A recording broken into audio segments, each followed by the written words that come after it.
Hello, and welcome to Thin Air, the Winnipeg International Writers Festival. My name is Anita, Lahey, and I'm the author of The Last Goldfish, a true tale of friendship. Here is a part of my tale that doesn't appear in the book. In August of 1994, about 5 months after my friend Louisa had died, my boyfriend and I moved from Toronto to Ottawa. He was starting Teachers College. I was already a budding journalist. I found a job at a local magazine, and we found a rather dingy one-bedroom apartment that was nonetheless on the 7th floor facing north, looking grandly over City Hall and toward the Chateau Laurier in the Ottawa River. It was a neighborhood of contrasts, bland, clunky apartment buildings mixed in with old brick homes, some majestic, others run down or divided into apartments. Locals included well-to-do civil servants, the working class, Ottawa U students like my boyfriend, and people like me, just starting out, unsure where they fit. Dumpsters butt up against flourishing little gardens bursting with black-eyed Susans and hostas. The odd embassy, a few mid-range hotels, kids shouting and running, racing their bicycles, oak trees, maples, ornamental cherries, a bustling playground, and a busy tennis court, both fenced in, a rather dark foreboding section of the Rideau Canal. Sidewalks bulged from the pressure of tree roots, litter rolled along the curbs, crows squawked, and squirrels scolded. The main drag, Elgin Street, featured local landmarks that still exist, such as the Manx Pub, one of the beating hearts of Canlit, Perfect Books, the Elgin Street Diner, and a cinema that has since closed. Other losses include Elgin Street Video, a storied magazine and smoke shop called Mags and Fags, and an especially greasy spoon called the Party Palace. In Minto Park, a few blocks south of our place, a somber memorial to women and girls who had been murdered by men had been installed. The Montreal Massacre had occurred just 5 years before. Its horror was still fresh, and the monuments gathered of engraved stones, like friends at a party, like a jumble of tombstones, seemed swathed in a profound collective grief. In the opposite direction, a few blocks north, near the courthouse and the old stone part of City Hall that was once the Ottawa Teachers College, stood a human rights monument. This one was also designed like a gathering of people, but these figures exuded hope, togetherness, possibility. Here, some years later, I would see Nelson Mandela speak, awestruck, barely able to comprehend that this icon from our youth was right there, in front of me, for real. Louisa would have made the trip to Ottawa for this, I thought at the time, to stand there with me. Of course, she couldn't have. By then, she was long gone. Louisa never visited me here. Nonetheless, when I walk these streets now, 2.5 decades on, they remain imbued with her presence. This is where, during those raw early months of my own grief, I would follow any red-headed woman I spotted, my heart pounding, knowing it was impossible, but hoping, till some tick of posture or glimpse of a cheekbone would bring me back to reality, and I'd stop on the sidewalk, winded. Here, walking these streets, I slowly, unwillingly became accustomed to Louisa's absence. At first, I resisted the fact of it daily. I fought against it. I did this in part by, in the early mornings before I went to work, writing down and thus beginning to shape everything I could recall from our 9 years of friendship. And I mean everything. This is one way to keep things, while also letting them go. Simply write them down. The more I wrote, the easier I breathed, the lighter my step as I walked, the less abandoned I felt. Isn't it wonderful how friends affect our sense of home, how they people it, enliven it, alter its light, even in absentia? I'm going to read to you now from our story, Louisa's and mine, while I lead you on a walk through this neighborhood that I still think of, in some sense, as hers and mine. The route is choppy here and there, following mood and whim. The views are wobbly, as I myself was in those months when I walked these streets, and they roam about as my own eyes and thoughts do while I move through a space, seeing and not seeing, curious, now and then homing in. We were on the phone, me in the blue-tiled kitchen with yellow and brown flowered wallpaper at our house, Lou in the clean, modern kitchen at theirs. I spoke with a low-lying white noise cloud of worry over me, one ear half-cocked toward the stairs. Any moment, one of my parents might poke a head in the kitchen doorway, eye me sternly, and say, loud enough for Lou to hear, "You've been on the phone long enough." We were caught up in a familiar rant. "She didn't show up. I was there till 5 o'clock. What a rat. A rat in a kilt. A rat in a kilt with disgusting rat paws and a long slimy tail. A rat in a kilt with disgusting rat paws and a long slimy tail dipped in pond scum. Yuck." The rat was Francesca, Lou's co-editor on the yearbook, who left all the photocropping and layout to Lou, had yet to write a single caption, and never did a thing she'd promised. I was beginning to think I should offer to help, but I had my own problems, mainly with the school newspaper I was meant to be editing. In truth, I wasn't much of an editor. I couldn't bring myself to spend my lunch hours recruiting reporters or interviewing the jocks about the latest volleyball game. I just wanted to eat a plate of fries or a grilled cheese sandwich, chat and play euchre, or sneak off to the library to read. Or, if it was a nice day, cut through the Hydro right-of-way to the mall, my kilt flapping against the back of my knees, and my navy socks bunching down toward my ankles with each step, the sun warming my calves. I was about to confess all of this to Louisa. When it came to all this extracurricular mumbo-jumbo, I was as bad as Francesca the rat. Some of us just weren't cut out for it. But she spoke first. Anyway, I found this lump. Her voice went soft and timid. There's a lump under my arm. I'd been slouched in a chair with my sock feet on the table. I slid them off, sat up, and said carefully into the receiver, "Are you sure? It's really a lump?" I thought of her last health scare.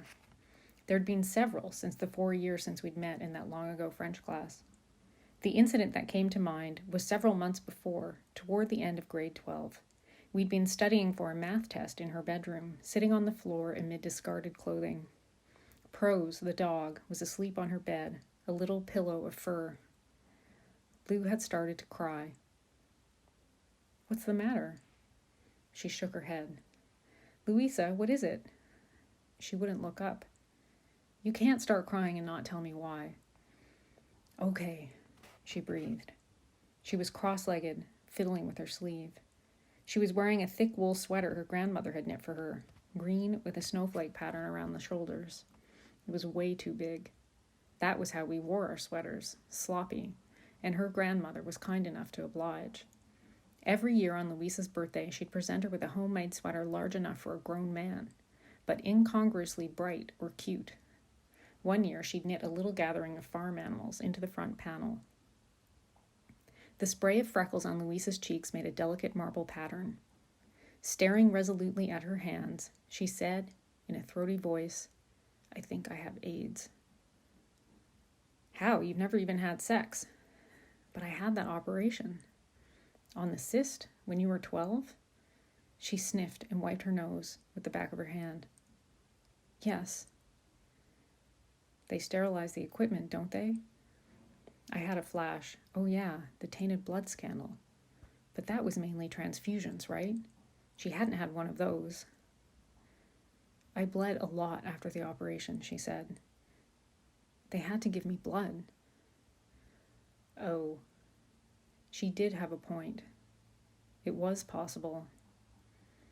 But it was also possible that World War III would break out and the Soviet Union, in an effort to bomb the United States, would accidentally annihilate us instead. It was possible that my father would have another heart attack, and this time not have the chance to wake up and fail to recognize my mother. Louisa's whip-smart, beautiful mother might never find a good, solid man. Someone we knew could become paralyzed in a car accident. I might never master French, and Lou might fail finite math. Neither one of us might ever get to have sex even when we wanted to, nor have enough money to go to university. One of my brothers, or one of hers, might turn bad. I might be right that one or both of my parents had a drinking problem. Another Great Depression could hit. Diet Coke might be taken off the market. John Cusack might never make another film. No one we knew might ever come close to living up to their potential. Lou continued, talking into her lap again. I'm having night sweats. I thought AIDS just meant you got sick more easily with other things. She shook her head firmly. It's a symptom. I saw it on one of those stupid slides. We'd been learning about how you could and couldn't get AIDS since elementary school, before she and I had met. Sometimes these lessons were woven into sex ed. It was complicated in Catholic school. Not only was sex before marriage a big no-no, so was every kind of birth control except natural planning. The solution was to refrain from all mention of condoms, diaphragms, IUDs, and the pill. Chapter 4 in our grade 10 health textbook had been glued together. I remember sitting in class with this solid block of pages between my fingers. Mrs. Dooley, a trim, athletic woman with short, dark hair who wore track pants and golf shirts, stood before us, her eyes narrowed and her cheeks flared. She held the book open to the offending chapter, splayed the way the priest held the Bible during Mass. You all know what this chapter is about. The Appleby Roman Catholic School Board, in its wisdom, has decided I'm not allowed to bring up the information that's in here. But she looked around the room, eyeing each girl in turn. Phys Ed and Health was the one class we had that was not co-ed. Her eyes met mine, and it was like a slap. Wake up. It's my job to answer any question you ask, either during class or after. Understand? Anything. It was a relief that a grown-up thought the rules were stupid too. Mrs. Dooley reiterated all the things we'd been taught before, but with more oomph. You could not get AIDS from touching someone, or sitting where they'd sat, or even from kissing, unless you both had seriously bleeding gums and were French kissing. We laughed. She waited for us to stop. Then she said, it requires the exchange of fluids, not saliva, blood, semen. Anal sex, oral sex, sex without protection. She raised her eyebrows in silent translation. Protection equals condom. We got it. If you're that worried, I said to Lou, talk to Mrs. D, or just get a test. Maybe. I sighed. You don't have AIDS. You're probably right. She seemed disappointed. A few days later, I asked her about it. She shrugged. They're gone. The sweats. Really? She rolled her eyes. I know, I have hypochondriac tendencies. She made it sound grand. I try, but I can't help it. And that was that. Now this. But you couldn't conjure a lump. Either it was there or it wasn't. How big was it? Was it red like a mosquito bite? Itchy? Sore? Can you describe it? She breathed. Well, you wouldn't see it exactly. It's under the skin. The timidity was gone. I tried to take in what she was saying. It was kind of loose. You could move it around. The size of a pea. Strangely, this seemed familiar, almost cliched. Were all such lumps the size of a pea? Which arm? I pressed 3 fingers under my left arm.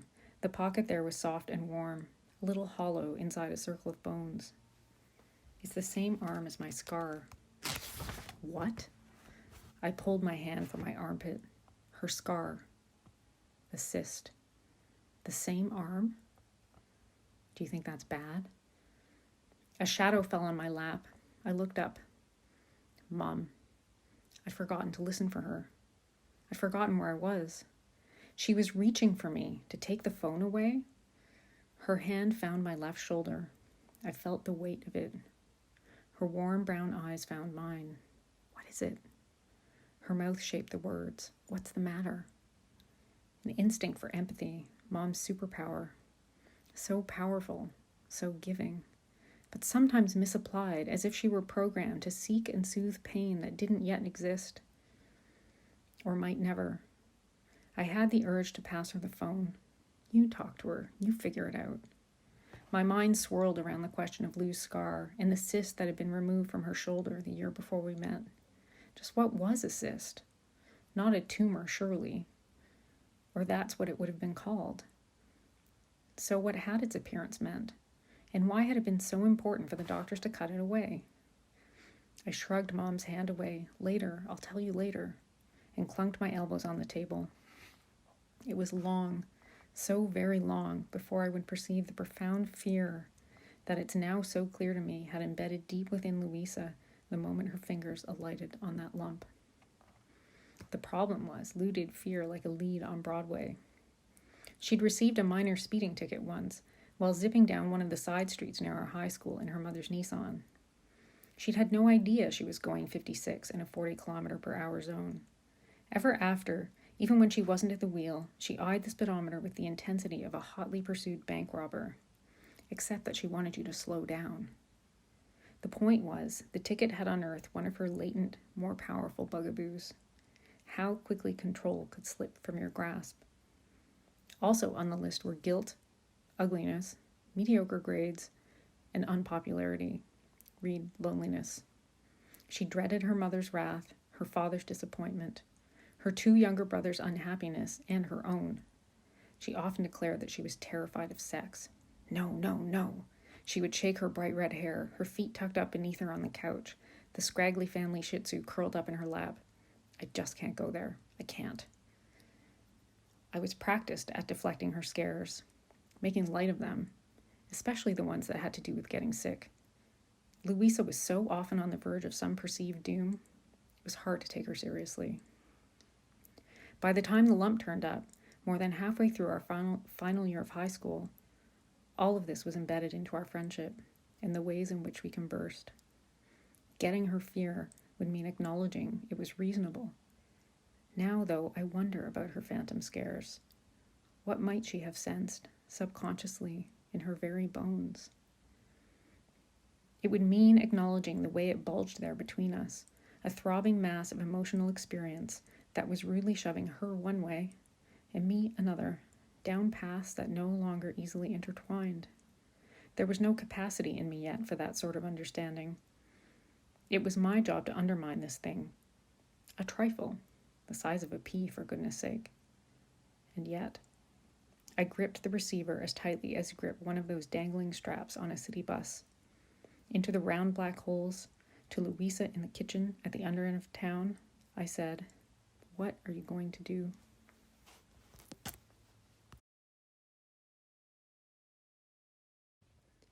We're jumping ahead a little bit in our story.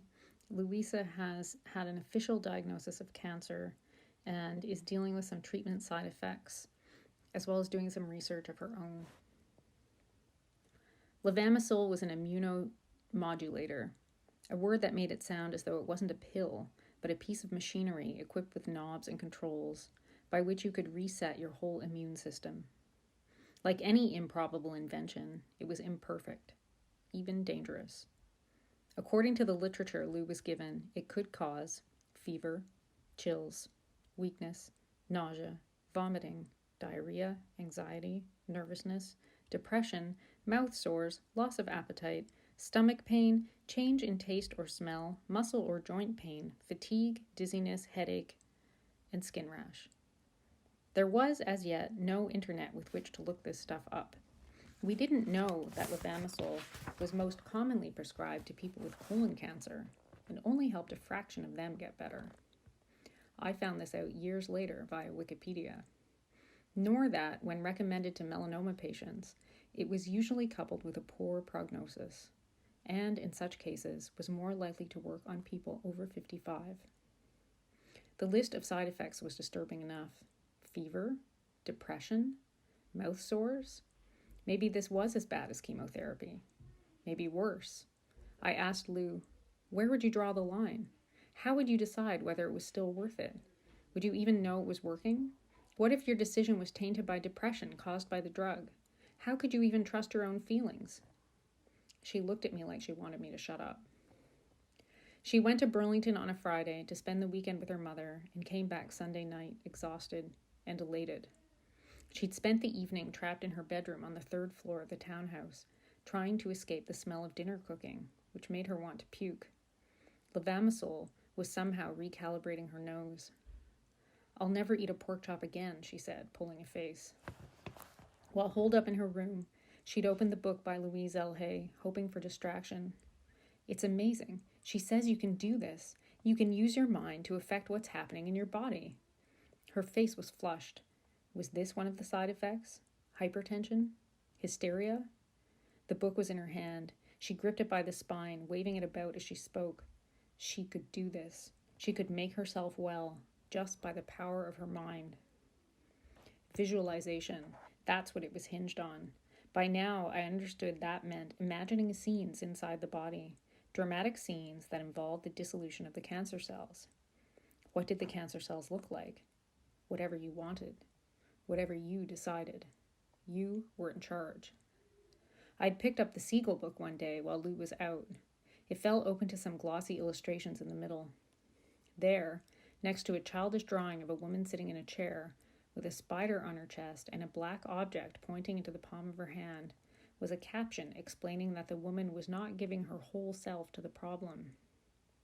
That she'd drawn her disease in the form of an insect was not positive enough. Coloring her treatment black was likewise negative. Worse, the treatment was pointing at her body rather than going inside. The conclusion? Because she'd failed to accept, it's not explained what exactly, she'd likely also failed to get well. I flipped a few pages further to a drawing of a person lying on a table under a blue machine. From it emanated purple and yellow rays entering the person's body at the correct places, making direct contact with the disease. The patient was accepting her therapy, even deep within her unconscious mind, displaying hope and a positive attitude toward her treatment. I went on. A picture of a sad woman holding a purple syringe was described as illustrating how the patient was honest about her misgivings, but unconsciously willing to receive treatment. Purple is spiritual, and the figure's feet turned toward the needle. Her fears receded, and her tumors followed suit. I tried to tell myself this made sense. Why shouldn't the mind be this strong? Why shouldn't you be able to harness it to your advantage? What if we all visualized on Louisa's behalf? It could be like having nuns in a convent pray for you, sending the saint to God as your emissary, presenting your plea.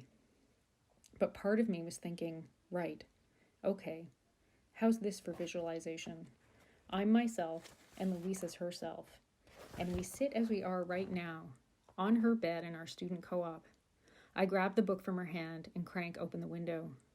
A breath of cold air rushes in, reminding us of the rest of the world and all the things going on out there, how much we cannot hope to control. I throw the book out, not caring about the prostitutes down there or anyone who might be walking by. The silence, our stillness, our listening, is almost visible, something solid and green, an undisturbed field, a towering, stoic old pine. After a long moment, we hear the thud. It was February, but it wasn't so cold. It was unseasonably mild. Of course, I didn't grab the book. I threw nothing out the window. Instead, I was saying to Lou, "What do you want me to visualize? What would be best?"